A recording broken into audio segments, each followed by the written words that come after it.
Buenos días, buenas tardes, buenas noches. En esta clase vamos a hablar de inducción, autoinductancia y transitorios.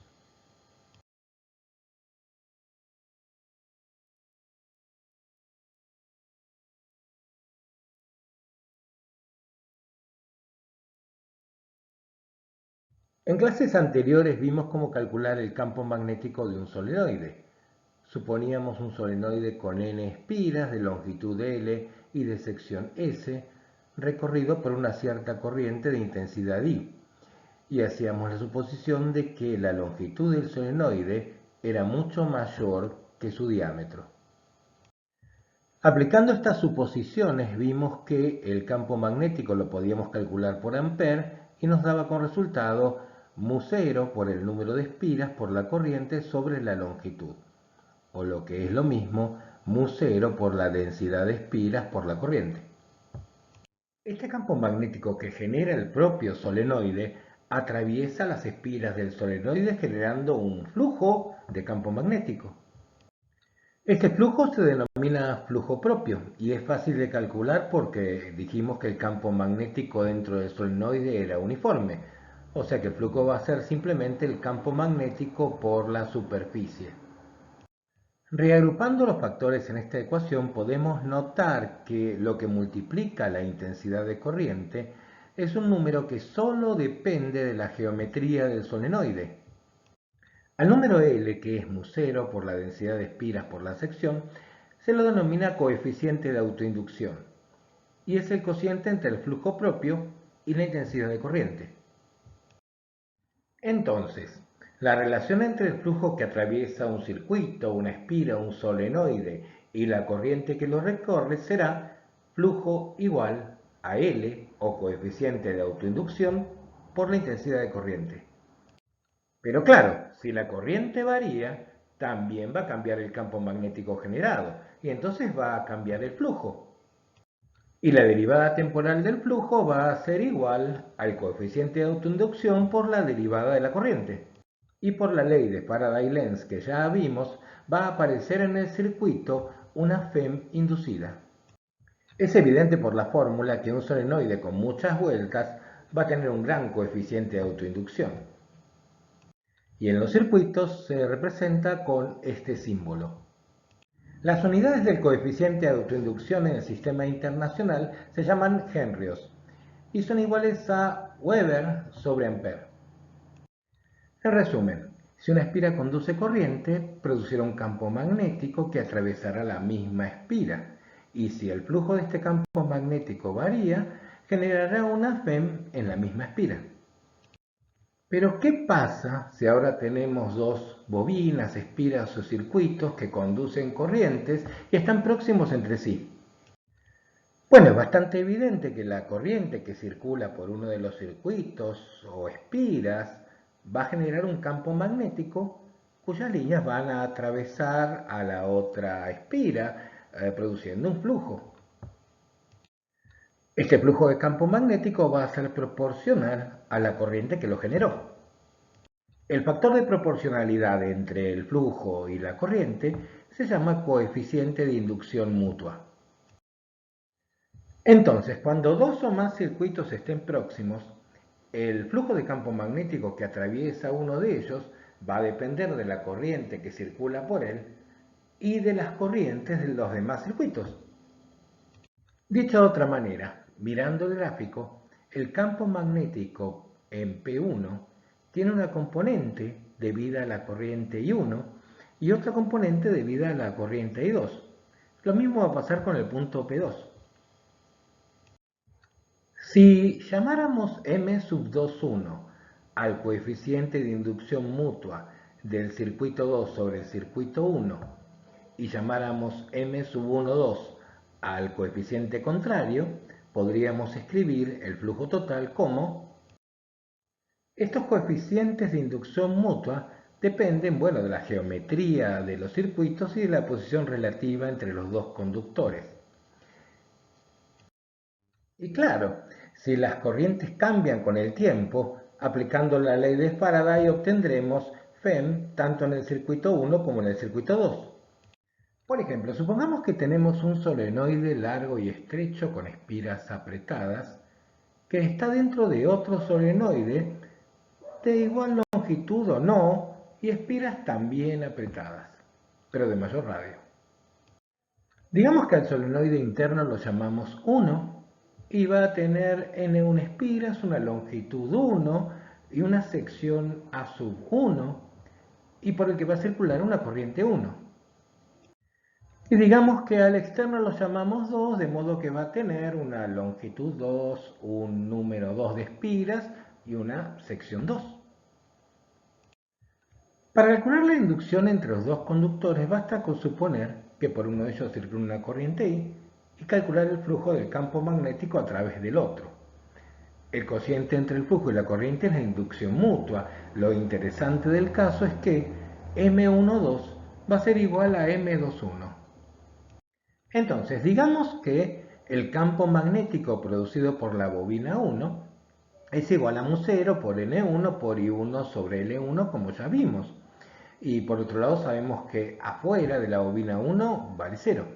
Entonces el flujo a través de la bobina 2 de este campo magnético va a ser el campo magnético 1 por la sección 1 por el número de espiras en la bobina 2. Y si dividimos esta expresión por la corriente 1, obtenemos la fórmula de la inducción mutua entre ambas bobinas. Supongamos que conectamos una bobina a una batería y nos interesa calcular la energía necesaria para que en la bobina se establezca una corriente I a partir de 0.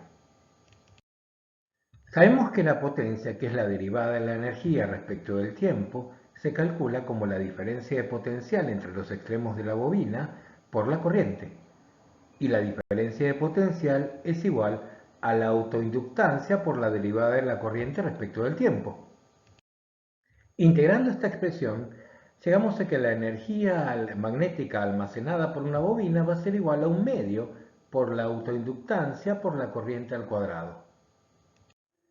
Si, para dar un ejemplo, aplicamos esta fórmula al caso particular de un solenoide, bueno, podemos recordar que el campo magnético era mu0 por la densidad de espiras por la corriente, de manera que la corriente va a ser igual al campo magnético sobre mu0 por la densidad de espiras. Y también se puede calcular fácilmente que la autoinductancia es igual a mu0 por la densidad de espiras al cuadrado por la longitud por la sección del solenoide. De manera que la expresión de la energía en términos del campo magnético va a ser igual al campo magnético al cuadrado por la longitud del solenoide por la sección sobre 2 por mu0. Ahora bien, la longitud del solenoide por su sección es el volumen del solenoide. Entonces lo que podemos hacer es calcular la energía magnética por unidad de volumen, pasando el volumen dividiendo. Y si bien este cálculo lo hicimos para un solenoide, lo que obtenemos es la expresión general de la densidad de energía magnética de cualquier configuración en vacío. Si recordamos la densidad de energía de un campo eléctrico en vacío, podemos sumar ambas y obtener la densidad de energía electromagnética en vacío. Y ahora hablemos un poco de circuitos transitorios. Cuando abrimos o cerramos una llave eléctrica o enchufamos o desenchufamos un aparato, pasa un cierto tiempo hasta que se alcanza el régimen permanente. Durante ese tiempo el circuito se comporta como un transitorio. Empecemos por analizar un circuito RL serie, que es un circuito sencillo con una resistencia y una inductancia. Si aplicamos la ley de Kirchhoff y las fórmulas de la tensión sobre una resistencia y sobre una inductancia, obtenemos una ecuación diferencial de primer orden en la corriente. La solución de esta ecuación se puede obtener como la suma de la solución de la ecuación homogénea más una solución particular. La ecuación homogénea va a ser la derivada respecto del tiempo de la corriente más la corriente por R sobre L igual a 0, que es bastante sencilla y tiene como solución una constante por E a la menos T por R sobre L. La solución particular va a ser una constante epsilon 0 sobre la resistencia. Y la solución completa, teniendo en cuenta que la corriente en tiempo cero vale 0, será la cantidad de L sobre R que aparece en esta última ecuación tiene unidades de tiempo y se llama el tiempo característico del circuito. Podríamos decir que en 5 veces este tiempo característico la corriente va a ser prácticamente la final. Es fácil ver que la corriente para este transitorio es asintótica para la corriente que saldría por la ley de Ohm si no estuviera la inductancia, o sea, epsilon 0 sobre R.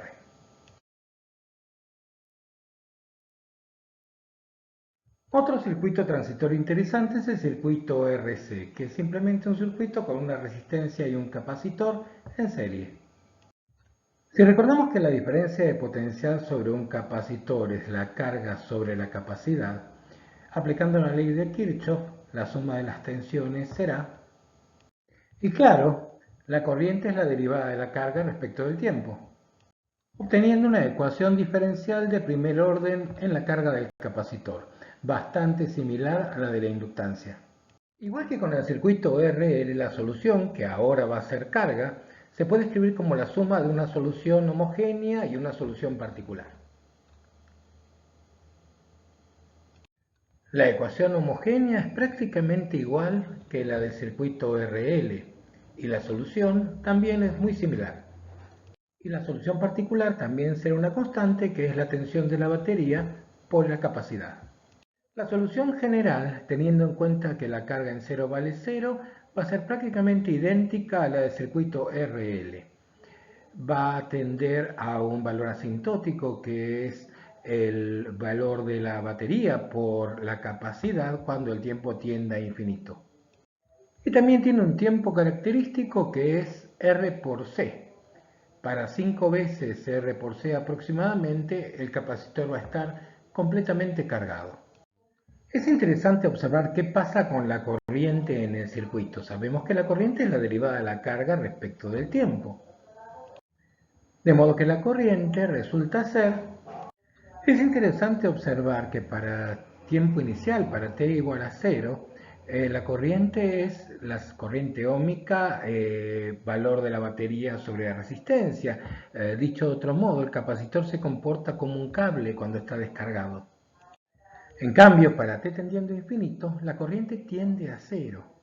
Es decir que el capacitor cargado se comporta como un cable cortado. Con esto vamos a terminar nuestro análisis del circuito RL y del circuito RC. Queda para ustedes ver cómo es la descarga de una inductancia y la descarga de un capacitor y, ¿por qué no?, analizar un circuito RLC serie si es que pueden resolver una ecuación de segundo orden diferencial. Y con esto terminamos la clase y nos veremos la próxima.